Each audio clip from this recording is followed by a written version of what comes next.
Hello बच्चों, आज मैं क्लास 12th की का चैप्टर सॉल्यूशन के सारे एग्जाम्पल कराऊंगी।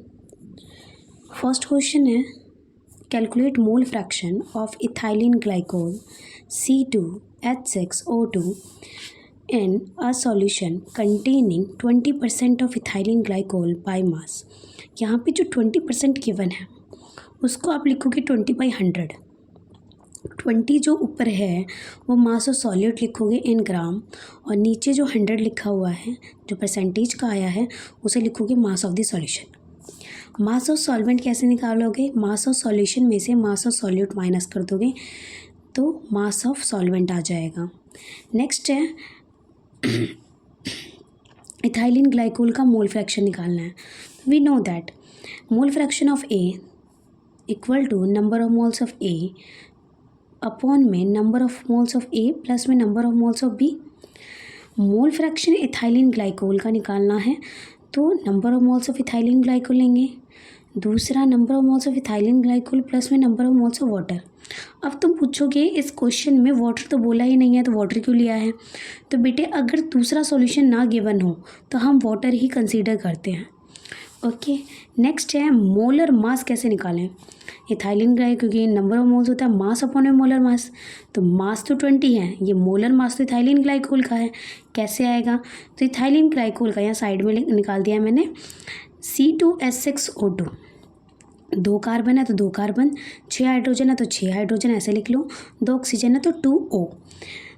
एक कार्बन का 12 होता है तो दो कार्बन का कितना होगा? 24। 6 एक हाइड्रोजन का 1 होता है तो 6 हाइड्रोजन का कितना होगा? 6। 2 ऑक्सीजन तो 2 एक ऑक्सीजन का कितना होता है? 16। तो मल्टीप्लाई कर दो और इन सबको जोड़ दो, आंसर आ जाएगा 62U। बेटा आप इस U को ग्राम पर मोल भी लिख सकते हो, मतलब आप ऐसे लिख सकते हो 62 ग्राम पर मोल। नेक्स्ट, अब इसकी वैल्यू पुट करो। मास कितना था C2H6 का? 20 दिस वन अपॉन में 62, अगेन 20 अपॉन में 62। मास ऑफ वाटर कितना था? 80 अपॉन में वाटर का मोलिकुलर मास कितना होता है? 18। कैसे निकालते हैं? सेम जैसे ये निकाला है तो H2O को ऐसे लिख सकते हो 2H प्लस O, तो 2 × 1 + 16 तो 18 आएगा। 16 + 2 18U। देन आप इसे सॉल्व करोगे तो 0.068 आंसर आएगा। इसकी कोई यूनिट नहीं होती तो आपको मेंशन करने की ज़रूरत नहीं है। नेक्स्ट क्वेश्चन है second, calculate molarity of a solution containing 5 gram of sodium hydroxide in 450 ml solution। तो मास ऑफ सॉल्यूट तो 5 ग्राम गिवन है, इस तो वॉल्यूम 450 ml है। मोलैरिटी पूछा है तो आप मोलैरिटी का फॉर्मूला लगा दो। वी नो मोलैरिटी क्या होता है? Number of moles of solute upon में volume of solution. In ml लिखा है तो 1000 से मल्टीप्लाई कर दो। तो number of moles of solute कैसे निकालेंगे? मास अपॉन मोलर मास। मास कितना है सॉल्यूट का? 5 ग्राम। मोलर मास सॉल्यूट का कितना है? 40U। सोडियम का 23 होता है, ऑक्सीजन का 16 होता है, हाइड्रोजन का 1 होता है। आप इन सबको ऐड कर दोगे तो 40U this one. And volume of solution 450 दे रखा है इन 2000। देन आप इसे सॉल्व करोगे तो आंसर आएगा 5 अपॉन में 18 मोल। बेटा इसे आप चाहो तो पॉइंट में लिख सकते हो, अदरवाइज यहीं पर छोड़ देना। Next question number third, calculate molality of 2.5 gram of ethanoic acid CH3COOH in 75 gram of benzene. अब बेटा 2 ग्राम दे रखे हैं तो इसमें से सॉल्यूट का मास क्या होगा? जो कम है, तो ये मास ऑफ सॉल्यूट हो गया। एंड मास ऑफ सॉल्वेंट क्या हो गया? 75 ग्राम। तो यहाँ पे मैंने लिखा मास ऑफ सॉल्यूट क्या है? वो ethanoic acid 2.5 gram, mass of solvent 75 gram, mass solvent क्या है? बेंजीन। तो मोलैलिटी का फॉर्मूला क्या होता है? Number of moles of solute upon में मास ऑफ सॉल्वेंट। ग्राम में लिया है तो 1000 से मल्टीप्लाई कर दो। तो number of moles of solute कैसे निकालते हैं?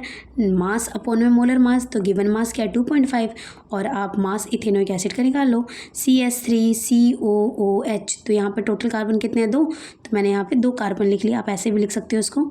2 कार्बन प्लस में हाइड्रोजन कितने हैं? 4 हाइड्रोजन है, प्लस में ऑक्सीजन कितने हैं? 2 ऑक्सीजन है। अब इन सबको जोड़ दो। 12, एक कार्बन का 12 तो 2 कार्बन का 24, प्लस में 4 हाइड्रोजन 1 तो ये कितना गया? 4 ऑक्सीजन का 16 होता है, 16 टू 32। जब आप इसे ऐड करोगे तो 60 ग्राम पर मोल आ जाएगा। ठीक है, नेक्स्ट इसकी वैल्यू पुट कर दो। तो मास ऑफ सॉल्वेंट कितना 75 इंटू 1000। अब आप इसे सॉल्व करोगे तो 5/9 मोल पर kg आएगा। नेक्स्ट है question number 4, if nitrogen gas is bubbled through water at 293 kelvin, how many millimoles, millimoles मतलब बेटा 10⁻³ आएगा, मोल्स में आंसर जो भी आंसर आएगा, of nitrogen gas would dissolve in 1 litre of water. Assume that nitrogen exert a partial pressure of 0.987 bar. Given that Henry's law constant for nitrogen at 293 Kelvin is 76.48 kilobar. Now, कैसे solve करेंगे इसे? तो millimoles of nitrogen पूछे हैं, लिख लिया, question mark लगा दिया। वॉल्यूम दे रखा है वाटर का 1 लीटर। पार्शियल प्रेशर नाइट्रोजन का ऐसे लिखेंगे, पार्शियल प्रेशर नाइट्रोजन का है तो Pn2 equal to 0.987। Henry constant दे रखा है किलो बार में, तो 1 किलो जब भी आएगा तो 10⁻³ से मल्टीप्लाई कर देंगे।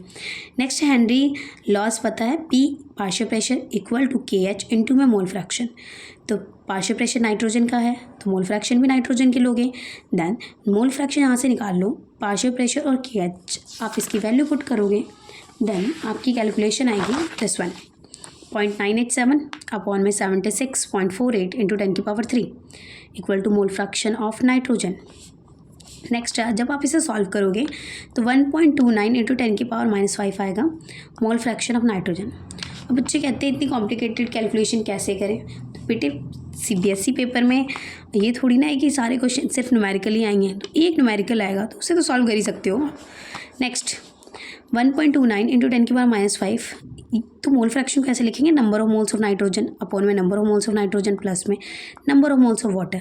बेटे number of moles of water generally याद रखना है, मैंने आपको एग्जांपल फॉर्मूला जो दिया था उसमें मेंशन भी किया था 55.5 मोल्स, तो यहाँ पर हम 55.5 मोल्स ले लेंगे।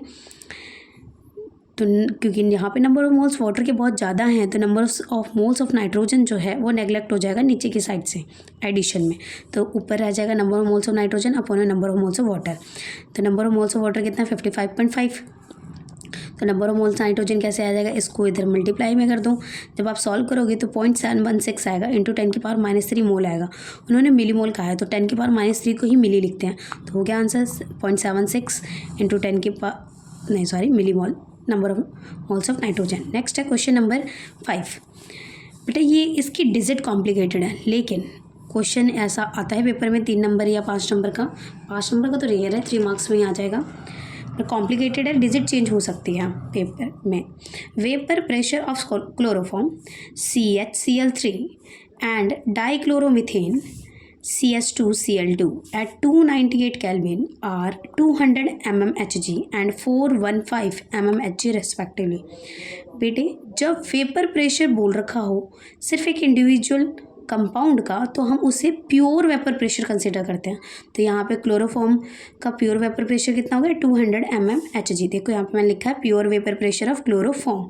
सिमिलरली डाइक्लोरोमीथेन का प्योर वेपर प्रेशर क्या हो गया 415 mmHg।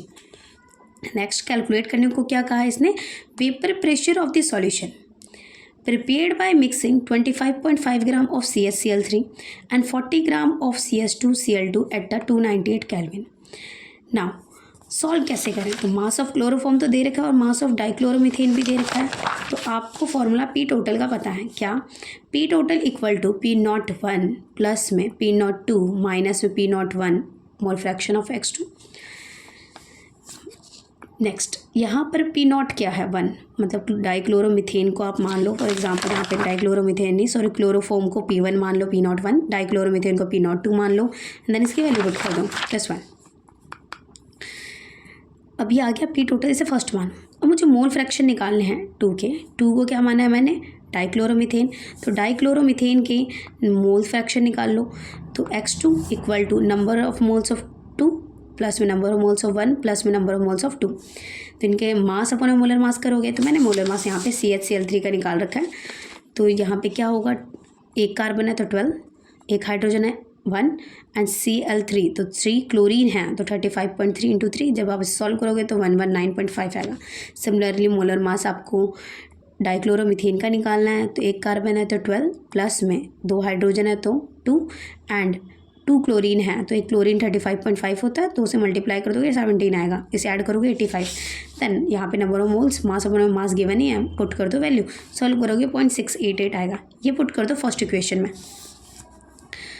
पी क्या हो गया 0.68 मल्टीप्लाई पुट कर दोगे, सॉल्व करोगे तो आपके पास आंसर पी टोटल आएगा 347.99 mmHg। नेक्स्ट है क्वेश्चन में सेकंड पार्ट में क्या पूछा है, मोल fraction of each component in vapour phase. ये मैंने फॉर्मूला मेंशन कर रखा था एग्जांपल्स में। तो मोल फ्रैक्शन जिसका भी निकालना होता है उसका पार्शियल प्रेशर लेते हैं, अपन में टोटल प्रेशर लेते हैं। तो पार्शियल प्रेशर कैसे निकालते हैं, P naught pure vapour pressure into में mole fraction of that compound upon में total vapour pressure. Then value put कर सकते हो आप। अब एक का मोल फ्रैक्शन निकाल लेते तो दूसरे को हमेशा 1 से माइनस कर दो तो आंसर आ जाएगा। तो 1 माइनस 0.688 कर दो, देन इसे सॉल्व करोगे तो ये आएगा, देन इस पूरे कंप्लीट इक्वेशन को सॉल्व करोगे तो 0.18 आएगा। सिमिलरली सेकेंड को भी आप ऐसे ही कर सकते हो, वैल्यू पुट करनी है just. Next one question number 6, this one, vapour pressure of pure benzene at an certain temperature is 0.850 बार। मतलब वेपर प्रेशर प्योर बेंजीन का देखा, मतलब पी नॉट गिवन है। Next a non volatile non electrolyte. Non electrolyte बोलने का meaning है बेटा आई की वैल्यू 1 लेंगे, जब ये वर्ड मेंशन हो जाए तो आई इक्वल टू 1, ठीक है। तो solid weighing 0.5 gram when added to 39 gram of benzene. तो बेटा यहाँ पे मास ऑफ सॉलिड 0.59 ग्राम हो गया और मास ऑफ सॉल्वेंट कितना हो गया 39 ग्राम। देन बेंजीन का मोलर मास भी गिवन है। Then vapour pressure of the solution then as इतना।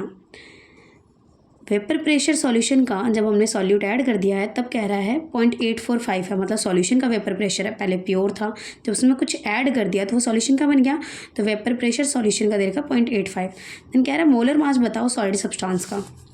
तो कैसे करेंगे, विनो करके लिख दोगे, आपको फार्मूला पता है रिलेटिव लॉरिंग वेपर प्रेशर का, P not minus P S upon में पी नॉट, N2 अपॉन में N1।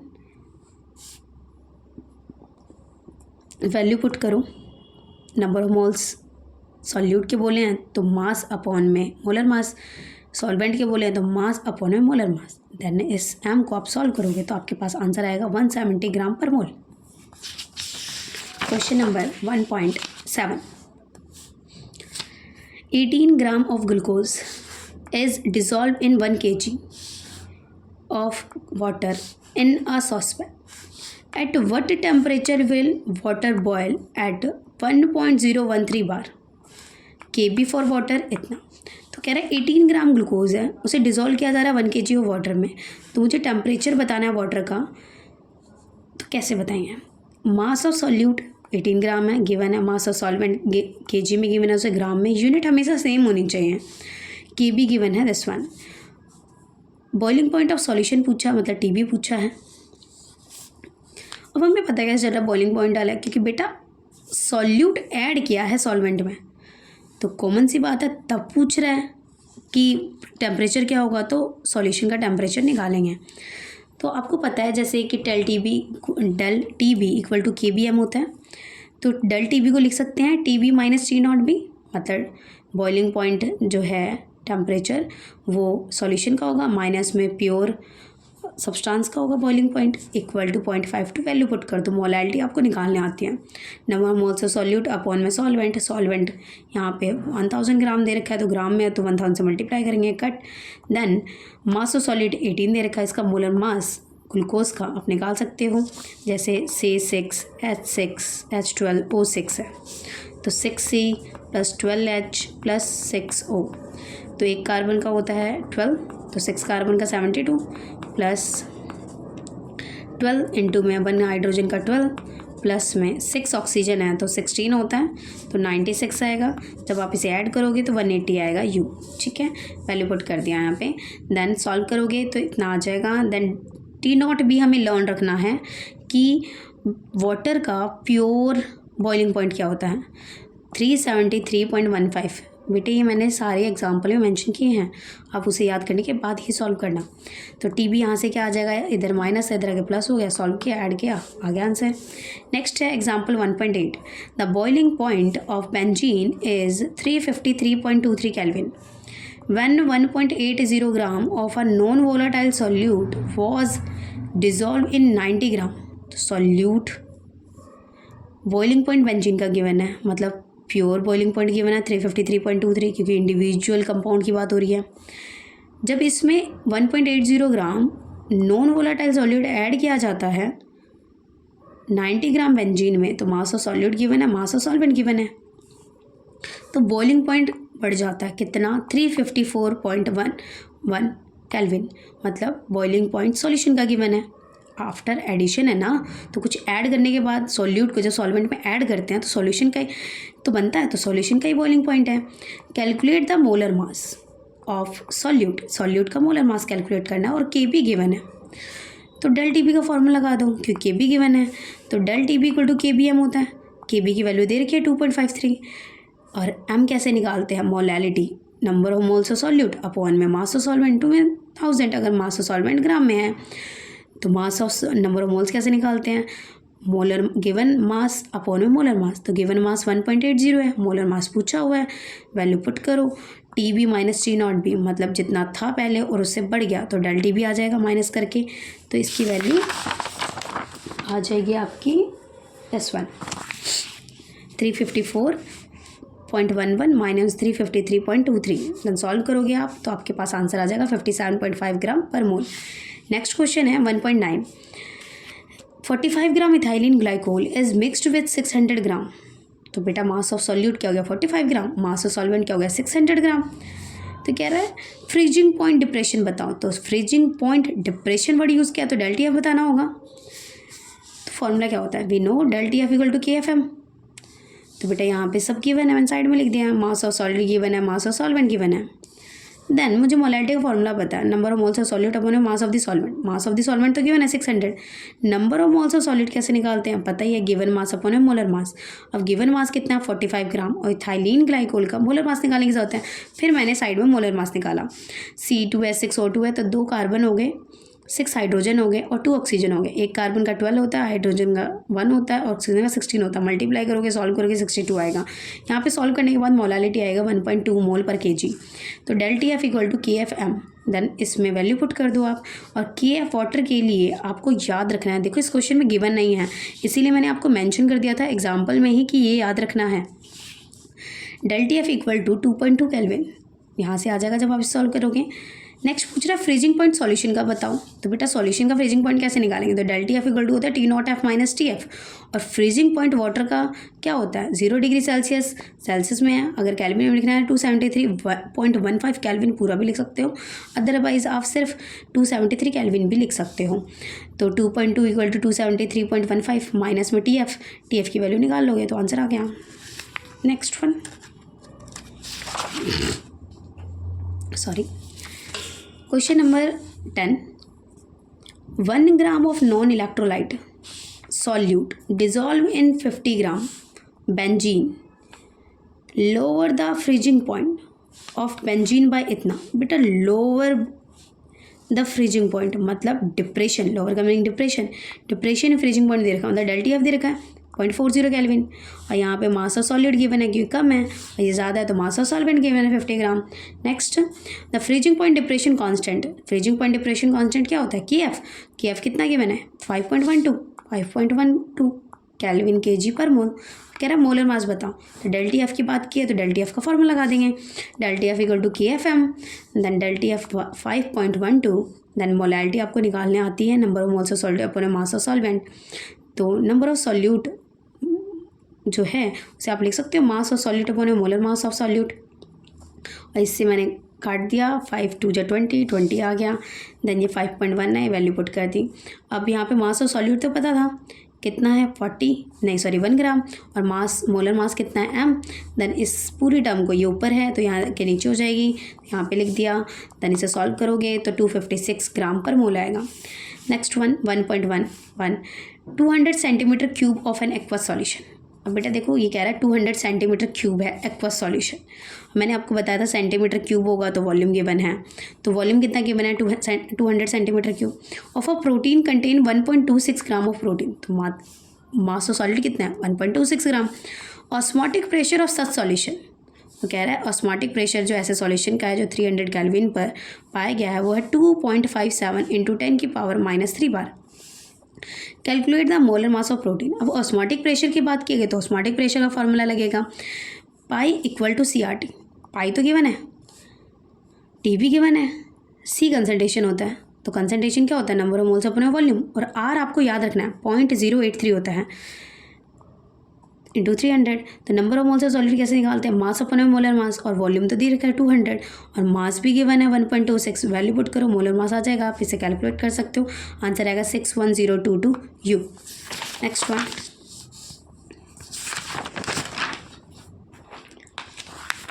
This one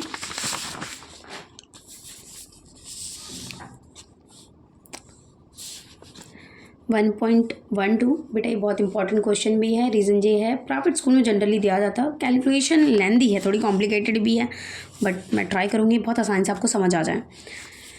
1.12 2 gram of benzoic acid. Benzoic acid का फॉर्मूला दे रखा है, बाई चांस ना भी दे तो आपको याद होना चाहिए क्योंकि ऑर्गेनिक तो पढ़ती हो बेटा आप। Dissolve in 25 gram of benzene shows a depression in freezing point. 2 gram benzoic acid है तो मास ऑफ सॉल्यूट गिवन है, डिप्रेशन इन फ्रीजिंग पॉइंट बोला है, मतलब ΔTF गिवन है 1.62 केल्विन, मोलर डिप्रेशन कांस्टेंट बोला है, मतलब KF गिवन है 4.9 और mass of solvent 25 gram. Question कहता है what is the percentage of association, association का परसेंटेज बताना है। तो क्या होगा, हमें पता है परसेंटेज जब भी एसोसिएशन डिसोसिएशन की बात करें तो आई का फॉर्मूला लगाते हैं, तो आई इक्वल टू क्या होता है नॉर्मल मोलर मास अपॉन में एबनॉर्मल मोलर मास, या फिर 1 प्लस में 1/n minus 1 into alpha. Now normal molar मास बेंजोइक एसिड का जो मोलर मास आपको निकालने आता है जनरली उसे हम नॉर्मल मोलर मास कहते हैं। तो C6H5COOH का मोलर मास निकाल लो आप, तो 7 6 और एक 7 कार्बन हो गए, 5 और एक 6 तो 6 हाइड्रोजन हो गए, ऑक्सीजन 2 है तो 2 ऑक्सीजन हो गए। इनकी वैल्यू कार्बन की एटॉमिक मास 12 होता है, हाइड्रोजन का 1 होता है, ऑक्सीजन का 16 होता है। 12 की 7 से मल्टीप्लाई करोगे 84, 6 की 1 से करोगे 6, 16 की 2 से करोगे 32। जब आप इसे ऐड कर दोगे 122 ग्राम पर मोल आ गया। ध्यान रखना बेटा जो आप कैलकुलेट कर रहे हो मोलर मास वो नॉर्मल है, लेकिन जब आप बाय फॉर्मूला करते हो तो अब नॉर्मल मोलर मास आता है ΔTF equal to KFM। KFM molarity है mass of solute upon molar mass, और मास ऑफ सॉल्वेंट इंटू में 1000 लिख सकते हैं, ये नंबर ऑफ मोल्स का भी फॉर्मूला हो गया, और मास ऑफ सॉल्वेंट अपॉन में लिया इंटू 100,000। अब वैल्यू पुट कर दो, इसमें सब कुछ गिवन है तो आपका मोलर मास आ जाएगा।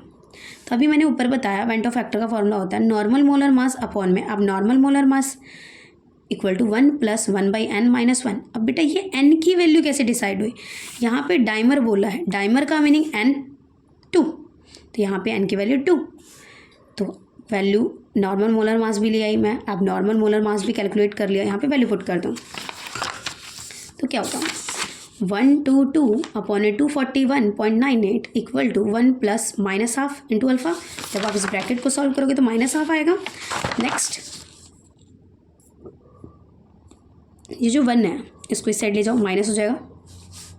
एलसीएम लोग सॉल्व करोगे तो ये बड़ी डिजिट नेगेटिव आ गया, दोनों साइड नेगेटिव है, कैंसिल आउट। इस 2 को इधर ले जाओ, मल्टीप्लाई करोगे 0.991 आएगा सॉल्व करके। तो percentage of association of benzoic acid क्या होगा अल्फ़ा इंटू में 100%। तो ये जो अल्फ़ा आपका आया है मतलब डिग्री ऑफ एसोसिएशन बोलेंगे इस केस में, तो 0.991 को 100 से मल्टीप्लाई कर दो 99.2% आ गया। Next question this one 1.13 0.6 ml of acetic acid CS3COOH having density 1.06 ग्राम पर ml। बेटा यहाँ पे वॉल्यूम गिवन है एसिटिक एसिड का, उसकी डेंसिटी भी गिवन है 1.06, is dissolve in 1 litre of water, तो वॉल्यूम वाटर का गिवन है 1 litre. The depression in freezing point observed, जो ऑब्जर्व किया गया है डिप्रेशन फ्रीजिंग पॉइंट वो है 0.0205 डिग्री सेल्सियस। यहाँ पे डिप्रेशन बोला है, मतलब डेल्टा एफ गिवन है 0.0205 डिग्री सेल्सियस। तो डेल्टा एफ को मैंने बताया था, आप डिग्री सेल्सियस तो केल्विन भी लिख सकते हो, हमेशा चेंज को लिख सकते हैं डिग्री सेल्सियस और इक्वल टू केल्विन। तो मैंने यहाँ पे ये गिवन है, देन मैंने कन्वर्ट कर लिया केल्विन में। आप हर क्वेश्चन में अप्लाई कर सकते हो जाएगा ये। कैलकुलेट वेंट ऑफ फैक्टर, तो वेंट ऑफ फैक्टर कैलकुलेट करना और डिसोसिएशन कांस्टेंट कैलकुलेट करना।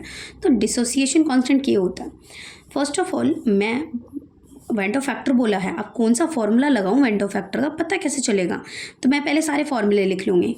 क्या? नॉर्मल मोलर मास अपॉन में अब normal molar mass, observed colligative property upon में calculated colligative property, total number of moles of particle after association dissociation, या फिर number of moles of particles before the association dissociation equal to 1 + n-1 into alpha equal to 1 + 1/n-1 into alpha.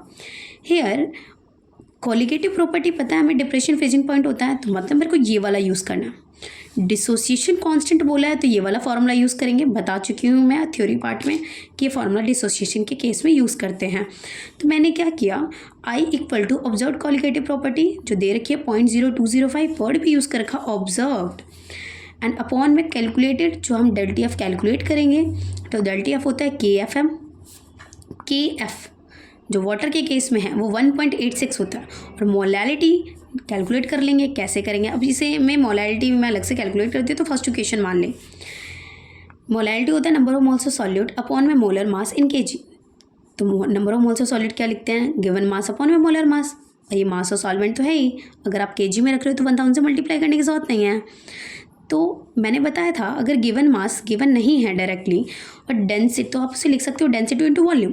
तो density कितना है question में given है 1.06 और volume 0.6, और molar mass benzoic acid का क्या, सॉरी यहाँ बेंजोइक एसिड नहीं है, एसिटिक एसिड है, उसका आप मोलर मास निकाल लो, क्योंकि मास ऑफ सॉल्यूटी तो है तो एसिटिक एसिड है, तो आप इसके निकाल लोगे। यहाँ पे कार्बन कितने हैं? 2, हाइड्रोजन कितने हैं? 4, ऑक्सीजन कितने हैं? तो आप कार्बन का 12 एटॉमिक मास होता है, हाइड्रोजन का 1 होता है और ऑक्सीजन का 16 होता है। तो 2 × 12 24, 4 × 1 4 एंड 16 × 2 32। जब ऐड करोगे तो 60 आएगा, then here put it, then solve जब करोगे तो 0.0106 m आएगा। तो वेंट ऑफ फैक्टर, क्योंकि इसकी यूनिट एम होती है, तो वेंट ऑफ फैक्टर क्या हो गया? इस फर्स्ट इक्वेशन में पुट कर दो इस वैल्यू को 0.0205 अपॉन 1.86 इंटू 0.0106। जब आप इसे कैलकुलेट करोगे तो 1.041 आएगा। आगे क्या कहा इसने? तो वेंट ऑफ फैक्टर तो आ गया, this one first answer. Second कहता है डिसोसिएशन कांस्टेंट बताओ, दिस वन। तो डिसोसिएशन कांस्टेंट का फॉर्मूला होता है कि A equal to C, dissociation constant का सिंबल है this one, C² upon 1 - alpha.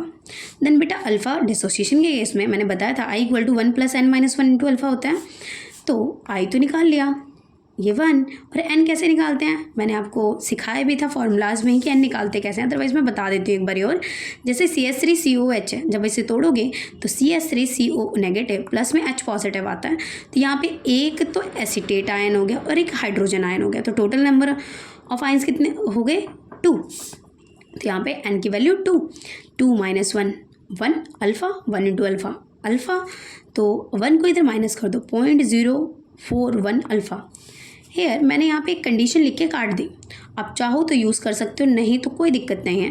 मैंने लिखा था कंसनट्रेशन इक्वल टू मोलैलिटी, ये तब ले लेना है जब आप 1 लीटर को 1 kg कंसिडर कर रहे हो, कर सकते हैं। Next concentration equal to number of moles upon a volume, अगर आप लीटर में लेते हो कंसनट्रेशन निकाल भी सकती हूँ मैं, गिवन मास अपॉन ए मोलर मास इनटू में वॉल्यूम इन लीटर, तो वॉल्यूम लीटर में 1 है, मोलर मास 60 कैलकुलेट कर चुके हैं एसिटिक एसिड का।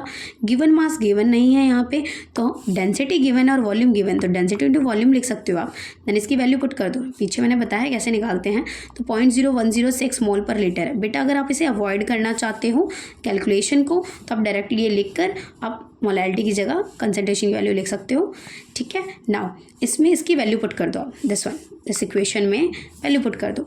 तो 0.0106 हमारी कंसनट्रेशन आ गई, अल्फा कितना आया था 0.041, उसका होल स्क्वायर 1 - 0.041। जब आप इससे कैलकुलेट करोगे तो आंसर आएगा 1.86 इंटू 10⁻⁻5। आई होप आपको समझ आया हो मेरी कैलकुलेशन। Thank you.